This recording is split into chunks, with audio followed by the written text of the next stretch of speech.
Joe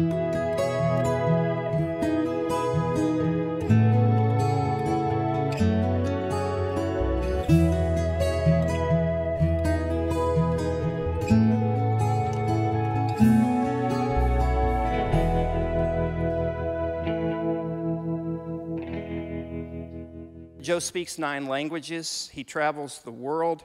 He's helped Messianic Jewish believers all over the world. Churches in Korea and in China and Japan, in Austria, Bulgaria, Argentina. I could go on and on and on. But Joe is headed to Cuba next week to work with Messianic believers there. Joe is a gift. I think he's got an important message to talk to us tonight about the Apostle Paul. And so I turn it over to my good friend and my rabbi, Joseph Shulam.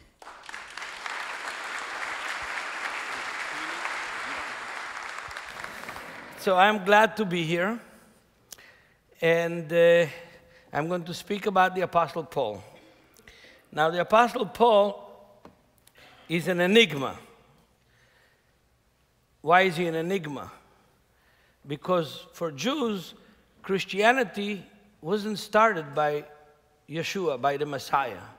It was started by the Apostle Paul. And all the evils of Christianity are attributed to the Apostle Paul. The antinomianism, which means against the law and against the commandment, and all these things are attributed to Paul. So I spent 35 years studying the Apostle Paul. And then I wrote several commentaries that mostly have to do with the Apostle Paul. Now, we're very lucky because the most important thing that you do when you start studying something or reading a book ought to be that you become acquainted with who is the writer. Because who is the writer is as important as the material inside the book. Because if some fool is the writer, you're not going to give proper weight to the content of the book, right? And we're very fortunate. We have the Apostle Paul handing us, at least several times, his personal card. If you come from Asia, from Korea and Japan and China, the first thing that you do when you meet somebody, you pull your card out and you bow down and give your card. Well, the Apostle Paul gave us several times his card. It tells us who he is. And so it's very, very important, but we don't have time now to go through all these examples. But I do want to give you several of these places where the Apostle Paul tells us who he is and what he does. And you could write them down and check them out later. The first time that we find from the Apostle Paul who he is from his own, so to speak, his own mouth, is in Acts chapter 22.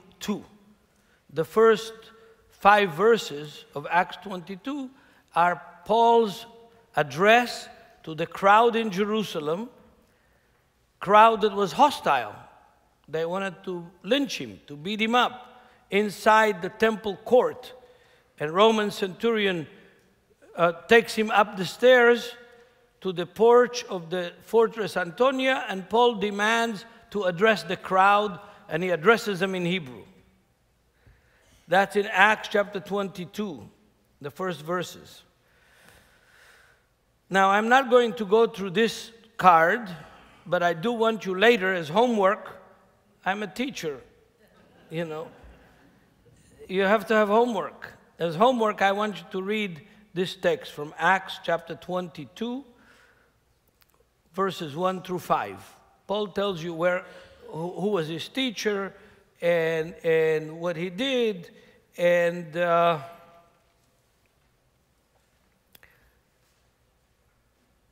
how he became a believer in a short version. And in chapter 25, verse 8, Paul is now in Caesarea. And in Caesarea, he's speaking to a group of judges, lawyers, Sanhedrin members that came from Jerusalem to Caesarea to accuse Paul in front of the Roman governor of Judea. And so I just want because of the shortness of time, I just want one verse from chapter 25 of the book of Acts, verse 8. One verse, Paul's defense in front of the Sanhedrin and in front of the Roman governor. It says, verse 8, while he was answering for himself and defending himself, this is what Paul said: neither against the law of the Jews, nor against the temple, nor against Caesar have I offended in anything at all. So what do we learn from this text? Paul is saying, both to the Jewish leadership that came from Jerusalem and to the Romans, that he has done nothing wrong according to the law of the Jews. Now, what does this mean in practice? I wish I had 20 hours. Usually the seminar about Paul lasts 20 hours, but I have only 1 hour, so I have to be quick. What does it mean? I didn't do anything against the law of the Jews. It means that Paul never ate a BLT sandwich. That's what it means. That Paul kept the Sabbath laws and the holidays and the dietary laws and the ritual laws in the temple. That's what it means. So I believe Paul didn't lie. I believe Paul spoke the truth. Not only in this place, we'll see several other places. He spoke the truth, which means he was a kosher Jew. And he did, this is after his third missionary journey. This is after he did most of his work, preaching the gospel to the Gentiles in Asia Minor, and in Greece, and in Crete, and in other places where he was. He told the truth. I didn't do anything against the law of the Jews, which means that he was a kosher Jew and never stopped being a kosher Jew. So any theologians who say that Paul allowed himself and other Jews to eat pork and to desecrate the Sabbath, either Paul is lying or they're lying. I choose to believe Paul. One more place. We're going to go one more place. There is lots of places that Paul talks about it, but the last words of the Apostle Paul in the end of the book of Acts. Acts 28, verse 17. Paul has been traveling for 6 months. He was wrecked twice on the journey, once in Crete, once in Malta. He was snake bitten in Malta. He arrives, I imagine, very tired to Rome. He arrives to Rome, and in Rome, I'm reading to you now from verse 17, chapter 28 of Acts. And it came to pass after 3 days that Paul called the leaders of the Jews together. So when they had come together, he said to them, men and brethren, though I have done nothing against our people or against the customs of our fathers, yet I was delivered as a prisoner from Jerusalem into the hands of the Romans. All right, here we have the Apostle Paul. He arrives in Rome. 3 days later, without cell phones, he sends a message to the leadership of the city of Rome. Now, Rome is the capital of the Roman Empire. The Jewish community in Rome, we know a lot about it. Was a formidable community, very powerful community with very important people, people that were close to the governing powers of the Roman Empire.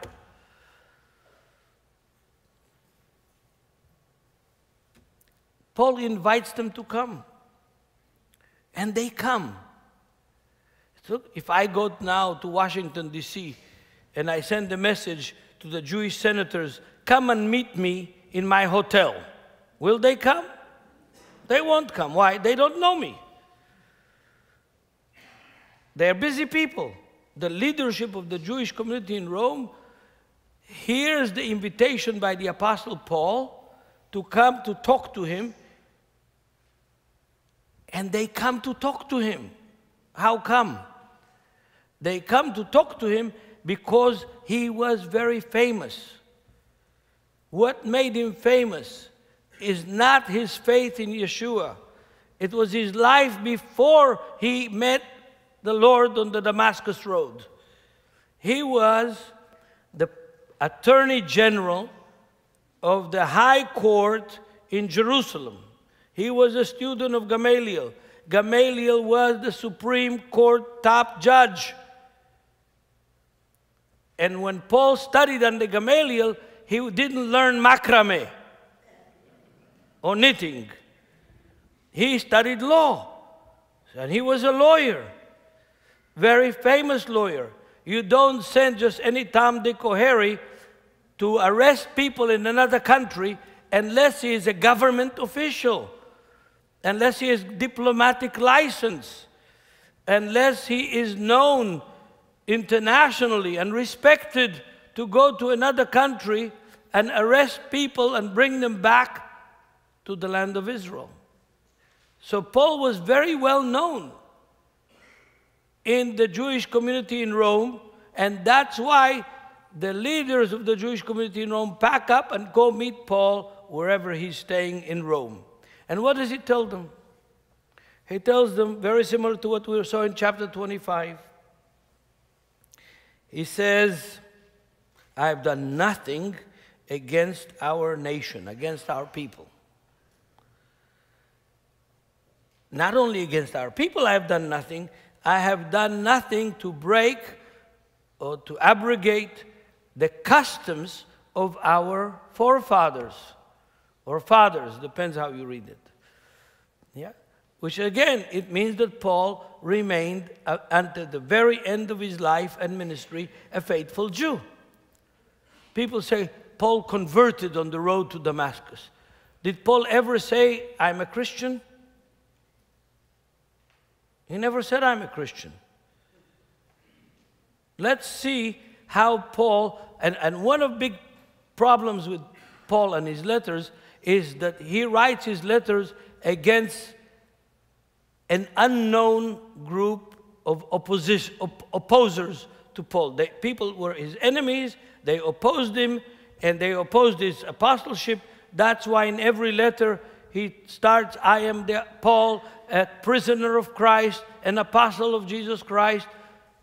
He's got to reaffirm his authority as an apostle, and that's why, like in Galatians, he spends 2 chapters like a lawyer defending himself and his position as an apostle and his authority as an apostle.